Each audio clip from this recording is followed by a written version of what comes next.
abençoe você, meu querido amigo, minha querida amiga, meu querido irmão e irmã. Nesses dias de muita turbulência, há uma mensagem de esperança ao nosso coração. Esta semana celebraremos a Páscoa, a morte do Senhor Jesus Cristo. Mas precisamos entender um pouquinho o significado da Páscoa cristã a nós. A palavra Páscoa significa a vítima pascual de Deus, ou seja, o Senhor, na sua eterna soberania, graça, amor, bondade e misericórdia, decidiu não nos punir pelas nossas ações, pelos nossos pecados, mas separou um cordeiro que substituiu a mim e a você naquela cruz do Calvário, que me substituiu, que substituiu você no pagamento da nossa dívida por causa dos nossos pecados, por causa da nossa transgressão. A Páscoa é uma celebração primeiramente judaica, aonde os judeus ali no momento onde estavam cativos no Egito, o Senhor os convida então à celebração pascual. Eles matavam então um cordeiro, celebravam esse momento na reflexão da libertação que eles receberiam de Deus, a libertação da escravidão do povo judeu por conta da escravidão no Egito. E eles então banhavam uma planta no sangue daquele cordeiro e passavam no batente das portas das suas casas. Ali à noite, então, naquela noite, passou o anjo do Senhor pelo arraial de Israel, pelo povo egípcio, e então ceifou a vida de todo o primogênito do Egito. Mas toda a casa que estava marcada pelo sangue do cordeiro, a nenhum se perdeu. O Senhor então passou livrando e guardando o seu povo. Queridos, você veja, em primeiro momento, a mensagem pascual, a mensagem da Páscoa, é a mensagem de Deus, trocando as nossas vidas, substituindo a nossa condenação pela condenação de um cordeiro. E todo aquele então que estava marcado com o sangue do cordeiro não foi atingido, não foi morto, mas foi então substituído por este cordeiro. Mas eu gostaria de convidar você a ir na sua casa, aonde você estiver assistindo essa pequena mensagem, esse pequeno devocional.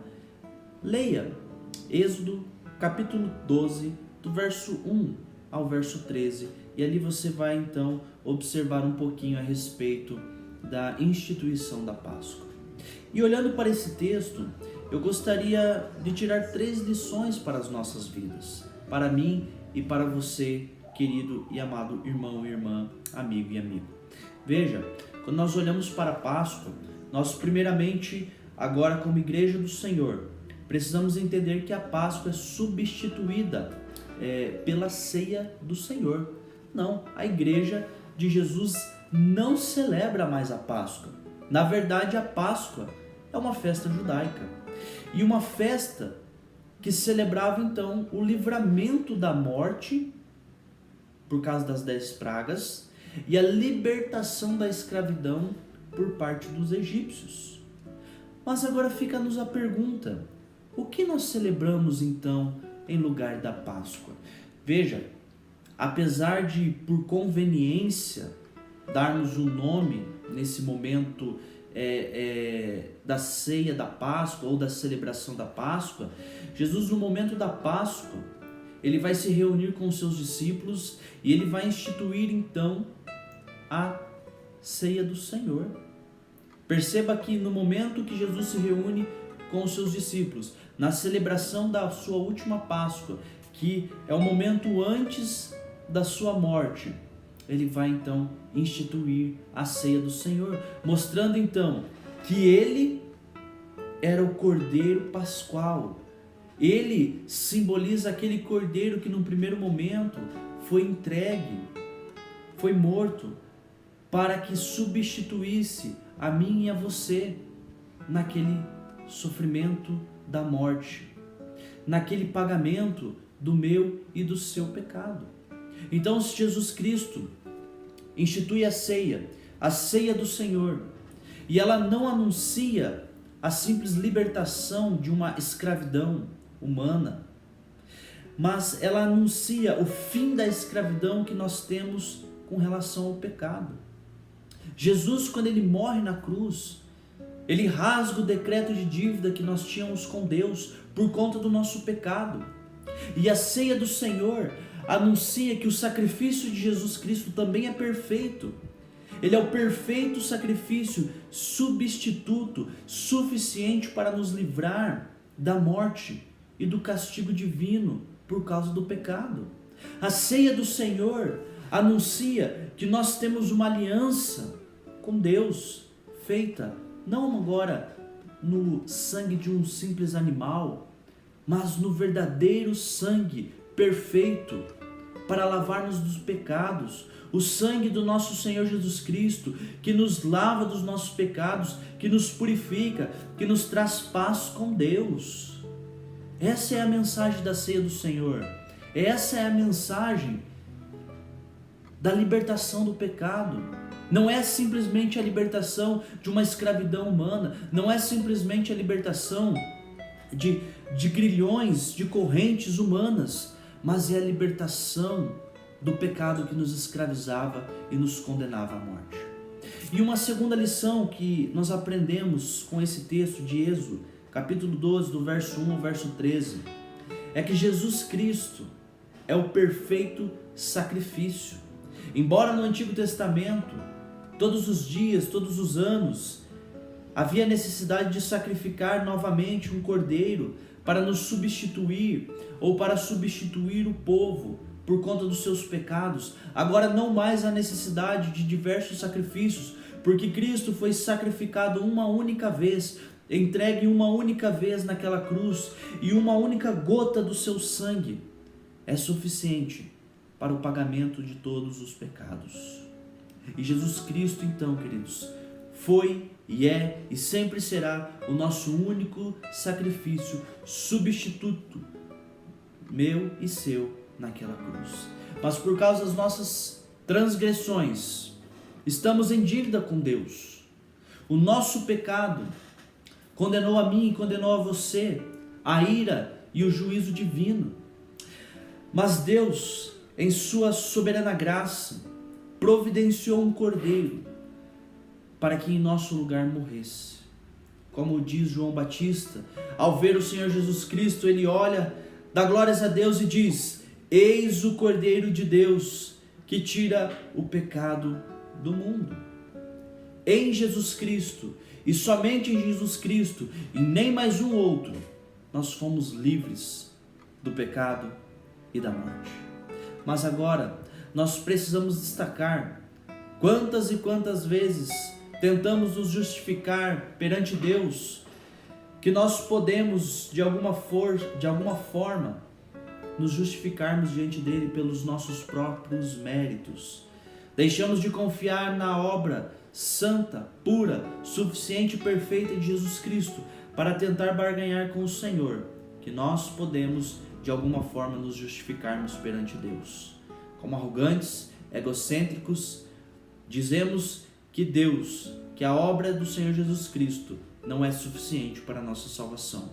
Que você não cometa esse erro, mas que você confie 100% e unicamente na obra perfeita do Senhor Jesus Cristo. Precisamos entender que todas as obras das nossas mãos estão manchadas pelo pecado e não há nada que possamos fazer para mudar isso. Mas importa que sejamos salvos unicamente pela fé, conforme nos diz: o justo viverá pela fé. Romanos capítulo 1, versículo 17. Jesus Cristo, queridos, recebeu sobre a sua própria carne o meu e o seu castigo, e somente nele temos a redenção eterna. Mas um terceiro ponto que eu gostaria de destacar com você é que no sangue de Jesus Cristo nós somos remidos do nosso pecado.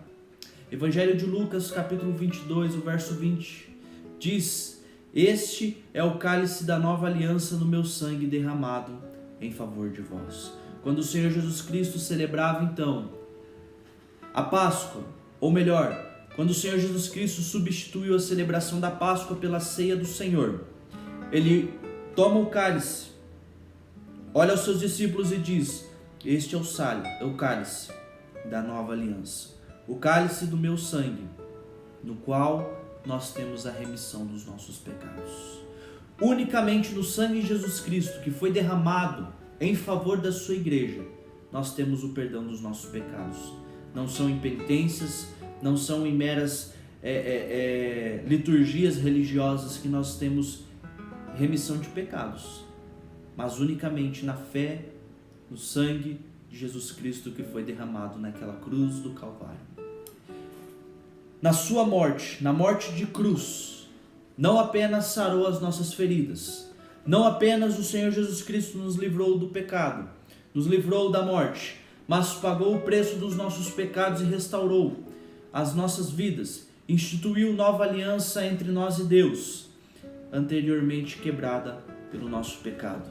Se você, querido, crê no Senhor Jesus Cristo, crê que Ele é o único e suficiente Salvador da sua vida, que o seu sangue é sobre a sua vida, já nenhuma condenação há para os que estão em Cristo Jesus. Romanos capítulo 8, versículo 1. E apesar de ser impossível para nós nos justificarmos diante de Deus, para o Senhor nada é impossível. Creia no Senhor, creia em Jesus Cristo e serás salvo, tu e a tua casa. A Páscoa, queridos, celebrada no Antigo Testamento pelos judeus, se cumpriu quando Cristo subiu à cruz e derramou o seu sangue por nós. Na morte do Cordeiro, na morte de Jesus Cristo encontramos salvação, conforme nos diz Hebreus capítulo 9, versículo 22. Sem derramamento de sangue não há remissão de pecados.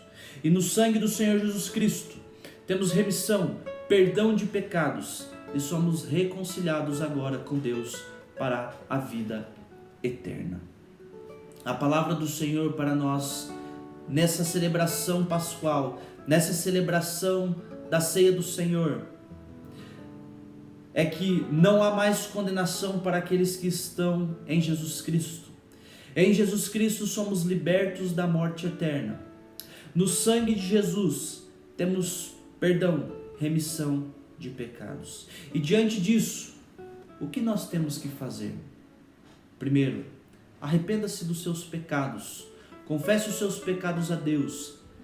Confia os teus caminhos ao Senhor Jesus Cristo, que é o nosso Salvador, que é o nosso Redentor, que é o nosso bom advogado, o único intercessor, o único intermediário entre Deus e os homens. Creia no Senhor Jesus Cristo. Entregue hoje mesmo a sua vida ao Senhor. Clame ao Senhor. Bata a porta e a porta lhe será aberta. Clame ao Senhor e o Senhor sarará a nossa terra. Clame ao Senhor e o Senhor ouvirá a sua oração, o seu clamor. Perdoará os seus pecados. Fará de ti uma nova criatura. Que venhamos a lembrar nesta Páscoa, que venhamos a lembrar nesses dias de tantas angústias, que o Senhor Jesus Cristo é quem subiu naquele madeiro, não se importou com a vergonha da cruz, mas em amor e graça, em misericórdia, abraçou a cruz da nossa condenação, verteu o seu sangue em ato de humilhação, mas saciou toda a ira e justiça de Deus, para que hoje, no seu nome, fôssemos restaurados, tivéssemos o perdão dos nossos pecados e tivéssemos paz com Deus.